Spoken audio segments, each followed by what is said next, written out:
Hey, it's Amanda Christine, and today is day one of a series gearing up to the resolutions in the first of the year. If you are catching the replay, type replay below, and if you're just hopping on now, make sure you say hi and let me know where you're tuning in from. Today's topic is one that I am actually really super excited about. It is, what is your weight loss and fitness goals, and how are they stopping you from feeling confident in your own skin? So again, if you are just hopping on, make sure you comment below, let me know where you're tuning in from. So can we stop pretending, first of all, that short-term dieting, one, actually works, and two, that the newest or latest fad trend is just an old diet wrapped up in new packaging? Like I feel like fighting fat in our culture has not made fat actually disappear at all. It's actually perpetuated food and body preoccupation and disordered our eating. It's increased our discrimination in ourselves, and it's self-dissatisfaction and increased actually like our poor health overall as a country. Weight loss plans, for the most part, in my opinion, are like bad relationships. If you agree, comment below, let me know below.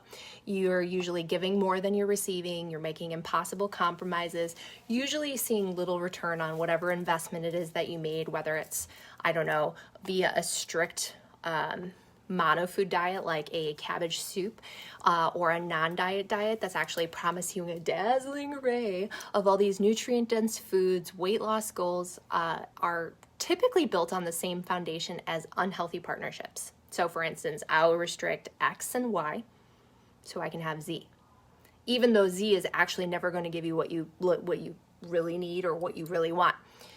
So I know what you're thinking, but like, Amanda, isn't the first of the year weight loss goals just that?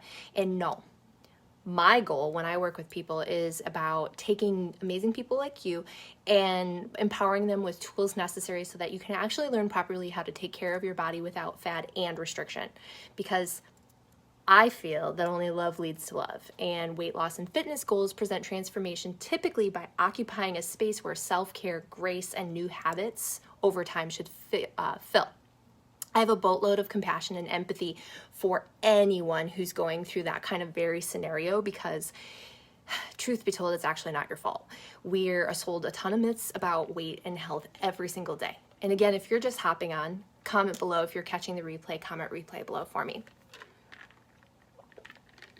So some of the myths that we've been sold, one of them is being thin is the most important thing to be. That being overweight, which whatever the heck that actually means that we're unhealthy or we're impossible to love or we'll inevitably die alone, that we're not even allowed to love ourselves if we have fat on our body or excess fat on our body. There is such a fantasy living that January inspires, and if you've ever been a part of that, you understand. We start the year off determined that this will be the year that we rock those six-pack abs, or we eat super clean, or we finally lose the weight. What are some of your resolutions? What have they been? Drop them below. I want to see. Maybe it's I'll wear that particular dress when I lose 10 pounds, or I'll drop the final 15 so that I can really rock that bikini on our trip. Being uncomfortable in our skin is often used as a reason to live in what I call a Tomorrowland of hopes of sunnier weather.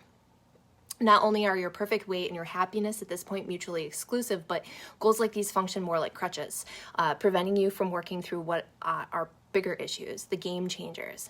And now I'm not saying that wearing a certain dress or wanting to look good in a bikini are a bad thing or aren't good reasons for doing this, but today I want to take you through a tour of 4 out of the 7 ways that weight and fitness goals usually are motivated by nasty internal thoughts rather than life-affirming reasons. Now, let me clarify something for you. I'm not saying that there aren't good reasons for weight loss. For instance, like your knees ache from the extra weight, or anything else like that. But motive and intent must always be considered when we're dealing with things like this. And so often I think that we mistake symptoms of physical discomfort, psychological differences, social pressures, or waking up feeling gross as a need to lose weight. So let's begin by unpacking some of these thoughts. So the first one is you feel bloated. Now I want you to picture this. Please tell me you can identify this. You wake up one morning and nothing you put on feels comfortable, and immediately you tell yourself you either one, need to start working out, or you need to start working out more, or two, you need to hop on some kind of diet, you need to eat fewer carbs, or I don't know, quit eating dinners out. And I get it, nobody likes being bloated, but like it's a fact of life. Like I'm pretty sure we've all been bloated at one point this month. It's uncomfortable, and it really does make us feel super unsexy. But if we do a mindset shift, instead of hating on ourselves, we can coach ourselves out of this mindset by using some of these facts. One, bloating happens for a ton of different reasons and is totally normal. You can help yourself by drinking herbal tea, water, a nourishing body, that easy to digest foods that day. You can talk to me about getting some Axio, which helps fight the bloat, speaking of which. You can take a good probiotic. Need one of those? Let me know, I got you. You can also wear something looser and leave the more tailored and form-fitting clothes for another day. Number 2 of 4 is comparisonitis. I know that this is hard, and I know that it's inevitable, and who hasn't engaged in the body check game at some point? When was the last time that you entered a room and resisted comparing the size of someone's thighs, biceps, butt, or any other part to yours? This is a mind game that rarely makes us feel good about ourselves, and some of this is inevitable, sure, of course. But there's a world of difference between acknowledging it and then sending it off to die a slow death and a painful death. Hey, Melissa.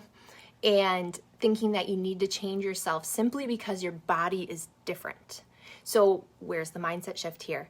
Flip these mental conversations on their heads by taking an inclusive approach. Like I try to acknowledge everyone's unique attributes, and somehow those features make how they make them beautiful. It also helps to pay attention to behavior as opposed to appearance. So when someone's happy, excited, smiling boldly, it's almost impossible not to get swept up in that amazing energy. 2, so remove the focus from your appearance and channel that energy into helping those around you feel good and about themselves. And in turn, it actually helps you feel good about yourself too. Number 3 of 4 is feeling inferior. And in my case, for me, growing up, I was always picked last. I was the fat kid. I had to study really hard to get it when seemingly it came naturally to everybody else. And these insecurities I carried around for years. To be honest, I probably still carry them. I mean, let's be real. I moved around a lot. Because of the curriculum, I had missed learning multiplication and division and had to learn it on my own, and math has never been my strong suit. But these feelings ultimately led me to collect several certifications, degrees, become what I call a Jill of all trades, just to prove that I wasn't dumb. And I had to pick at other parts of my identity, for instance, like my weight. But the mindset shift then is, what's reality? Each of us has different skills, talents based on our genetics and experiences, and when you begin to feel a little bit more on the inferior side, if you try to pinpoint where these feelings are coming from and explore how you might be able to dismantle them one by one, chances are they're rooted more in fear and frustration than actual current reality. All right, number 4. This one's a big one, and it's media washing. Overexposure to unrealistic expectations, whether it's through magazine covers, newspaper articles, Instagram feeds, Facebook images, gym ads, transformation stories, the general expectation that women should not only be thin, but rock a 6-pack abs, a sky-high butt, toned arms, but not too muscular. It can make us feel like weight loss is the only appropriate measure. And I mean, it's all around us. We're reminded to be thin is the only acceptable way to exist in this world. And if we're not also hard-bodied, we're 1, either not doing it right, 2, we're not trying hard enough, 3, we're lazy. But whether you're healthy, loved, accepted, successful, treasured, it doesn't hinge on you checking any one of these boxes at all. Trust me. Having a why of fitting into a size X or weighing X distracts from whatever we're constantly bypassing. And once we get to the root, we've now been robbed of our coping mechanisms. You aren't allowed to shelve your miserable feelings in the corner. You aren't allowed to pretend that they don't exist anymore. You can't continue to distract yourself from the real issue at hand by chasing after the impossible, this long-lasting aesthetic. And for me, For me, it meant that I couldn't play small anymore. It meant that I could no longer transmit the same messages that I'd been spewing about health and wellness for years. I couldn't continue to avoid accepting my body where I was in the moment. I could no longer put off getting rid of the clothes that I wore before I was bulimic and deathly ill that no longer fit, that would no longer fit me whatsoever, because I was finally honoring my body where I was striving for true health and true wellness. And for other people, it might mean dealing with an unsatisfying relationship, maybe figuring out what your next career move is so that you don't have to dread or drag yourself going into work every day, coping with negative emotions in a way that doesn't involve disordered relationship with food. That one is huge. Maybe it's finally booking a trip. Maybe it's enrolling in a class or a certification instead of listing the reasons why it doesn't make sense. Maybe it's pursuing adoption on your own because you never met anyone who felt right and you always wanted kids. Maybe it's still, I don't know, it could be 100 different things. But delaying our hopes and wishes and desires doesn't always mean that we're crutching on diets, but dieting can prevent a part of us from growing up and fully embracing who we are. So let me ask you, if you want to lose weight, why do you want to? Will it fill a missing void in your life? What's it going to give you? What would it mean? What would it mean to you if it doesn't happen? This is the 4 of the 7.